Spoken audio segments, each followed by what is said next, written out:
Hello दोस्तों। तो आज आप इस वीडियो में आज़ादी के कुछ ऐसे झूठ जानने जा रहे हो जिसे जानने के बाद आपका खून खौल उठेगा। आप इस वीडियो को पूरा देखें जिससे आपको सब कुछ समझ में आए। झूठ नंबर 1। जो संविधान अंग्रेजों ने गवर्नमेंट ऑफ इंडिया एक्ट 1935 के तहत हमें लूटने के लिए बना लिया था, उसी को संविधान बनाने वालों ने इधर उधर फेरबदल करके पूरी तरह से अपना लिया। दूसरा झूठ, बनने में 2 साल 11 महीने लगे। कहा जाता है कि इसको बनाने में 2 साल 11 महीने 18 दिन लगे, लेकिन हकीकत है कि सभा ने सिर्फ 166 घंटे ही संविधान बनाने के लिए काम किया था। इस हिसाब से अगर 8 घंटे दिन काम हो तो सिर्फ 20 दिन में ही संविधान बन गया था। दुनिया का सबसे बड़ा संविधान सिर्फ 20 दिन में बन गया है ना आश्चर्य की बात। झूठ नंबर 3। भारत धर्मनिरपेक्ष देश है।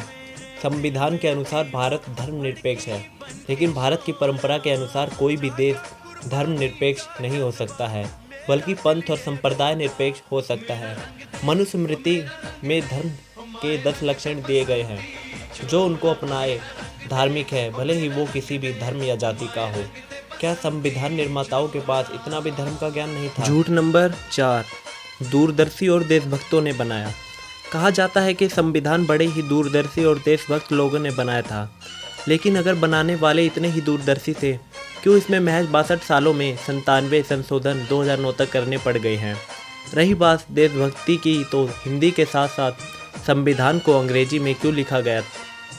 क्या भारत में क्या और कोई समर्थ भाषा नहीं थी जिसमें संविधान को लिखा जा सकता था? आदरणीय अम्बेडकर साहब ने 1953 में राज्यसभा में जमकर विरोध किया था। उन्होंने कहा था कि हमारे शहीदों के आशाओं पर ये संविधान खरा नहीं उतर पाएगा, इसलिए हमें दोबारा बनाना चाहिए। हमारा महान संविधान देश के 70% लोगों की रोटी का इंतजाम नहीं कर पा रहा है, बाकी की तो दूर की बात। यह देश 12,000 साल तक पवित्र गीता द्वारा दिखाए मार्गों पर चला और विश्व गुरु बनने में कामयाब रहा है। देखिए तो सही, 12,000 साल पुराने ग्रंथों में कहीं कोई ऐसी बात नहीं जिसमें संशोधन किया जा सके। है ये भारत की महान परंपरा जिसको हम भूल गए हैं। ध्यान रखिए, जो दुख व्यवस्था जनित हो उसको किसी भी प्रकार से दूर नहीं किया जा सकता। झूठ नंबर 5 कि हमें आज़ादी मिली थी। ये आज़ादी का सबसे बड़ा झूठ था कि हमें आज़ादी मिली थी। मैं आपको गुलामी के कुछ संकेत देता हूँ। जब हमारे देश में इंग्लैंड की रानी एलिजाबेथ आई थी, तब ना उनसे कोई वीज़ा पूछा गया था और उनके आने पर 21 तोपों की सलामी दी गई थी। यह घटना 21 अक्टूबर 1997 में घटी थी। 21 तोपों की सलामी का हक बस हमारे देश के राष्ट्रपति का है, फिर उन्हें क्यों दी गई? और जब हम 1947 में आज़ाद हुए थे, उसमें आज़ादी कुछ भी नहीं, क्योंकि हमारे देश के क्रांतिकारियों ने जो सपना देखा था वैसा कुछ नहीं हुआ। जैसे भारत में एक भी अंग्रेजी कंपनी ना हो। आज के समय में हमारे देश में कम से कम 7,000 से ज़्यादा विदेशी कंपनियां लूट रही है और ऐसे ही लूटती रहेगी।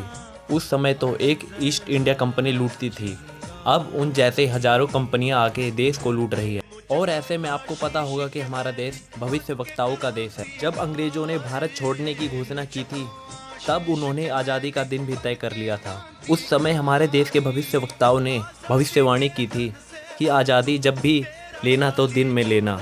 पर अंग्रेज़ों ने जब ये बात सुनी, तब उन्होंने आज़ादी रात को 12 बजे दी।